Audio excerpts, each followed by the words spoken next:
بسم اللہ الرحمن الرحیم۔ السلام علیکم ورحمۃ اللہ وبرکاتہ اور میرے یوٹیوب چینل پہ آپ کو خوش آمدید۔ ناظرین، آپ نے ایک بات اکثر سنی ہوگی کہ اللہ تعالیٰ نے عورت کو مرد کی پسلی سے پیدا کیا، لیکن آخر اس بات کی پیچھے کیا وجہ ہے؟ اللہ تعالیٰ نے عورت کو فرشتوں کی لائی ہوئی مٹی سے کیوں تخلیق نہیں کیا؟ آج کی ویڈیو میں آپ یہ حقیقت جانیں گے۔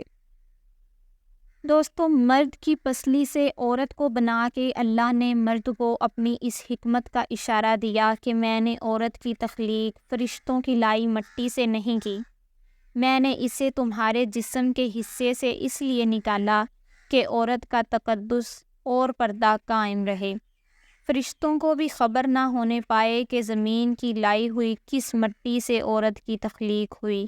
یعنی عورت کے تقدس کی حد تو دیکھیں کہ فرشتوں سے بھی اس کی بناوٹ کا پردہ لازمی قرار دیا گیا، اور پہلی عورت اسی مرد کی پسلی سے نکلی جس کی وہ منکوحہ کہلائی۔